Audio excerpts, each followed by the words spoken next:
Nah, untuk yang pertama yaitu latar belakang.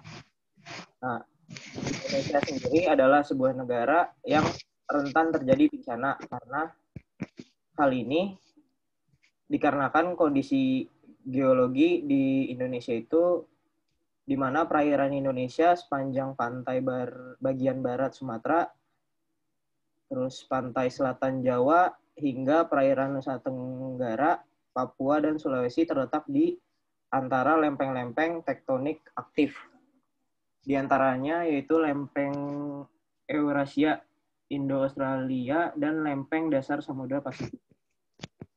Karena pergerakan lempeng-lempeng tektonik tersebut menyebabkanlah terbentuknya jalur gempa bumi, rangkaian gunung api aktif, serta patahan-patahan geologi yang merupakan zona rawan bencana gempa bumi dan tanah longsor.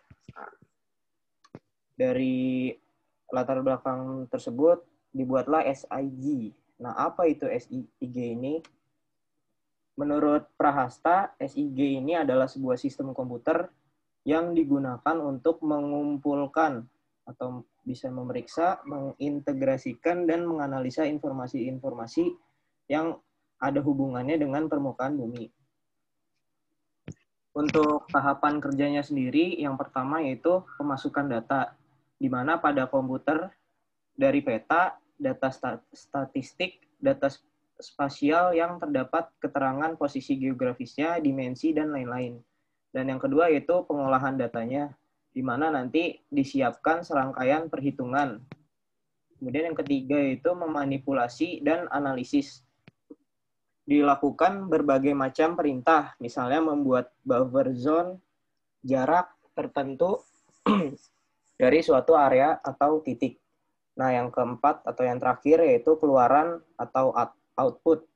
Di sini nanti akan disajikan data menjadi bentuk peta atau data tabular.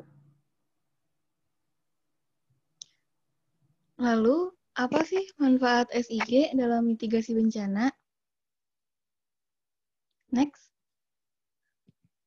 Mitigasi bencana merupakan istilah yang digunakan merujuk pada tindakan untuk mengurangi dampak suatu bencana, baik dari perencanaan hingga tindakan untuk mengurangi resiko.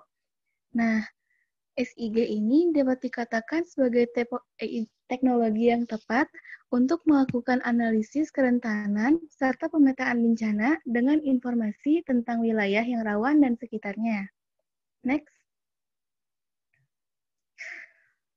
Lalu, SIG juga dapat menandai titik rawan bencana, meminimalkan dampak bencana, menindai sebesar apa kerusakan yang akan terjadi, mengidentifikasi wilayah-wilayah prioritas, mengidentifikasi jalur aman untuk rute evakuasi, menentukan zona aman untuk evakuasi, lalu ada rumah sakit terdekat di zona aman, memperkirakan makanan, air, obat-obatan, medis, dan logistik, merencanakan skenario penyelamatan, melakukan simulasi bencana, mengkaji kerusakan akibat bencana, dan analisis kebutuhan korban.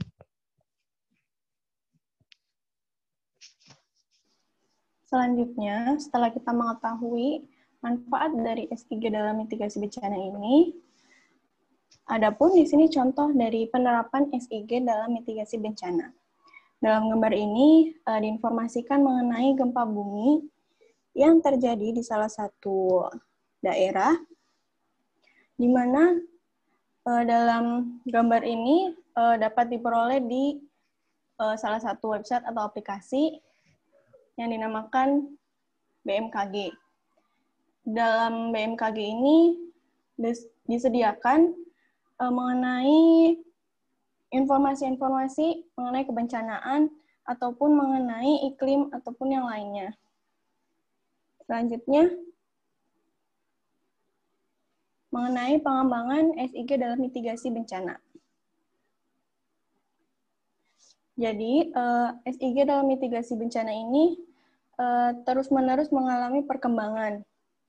Yang dimana yang pertama itu adanya investasi pengembangan. Jadi mengenai adanya pengadaan perangkat keras, perangkat lunak, pengumpulan sumber data, dan pelatihan untuk sumber daya manusia. Pengembangan yang lainnya yaitu pembaharuan data. Jadi dalam SIG ini terus-menerus dilakukan perkembangan mengenai data-data dari kondisi geografis atau update mengenai kebencanaan.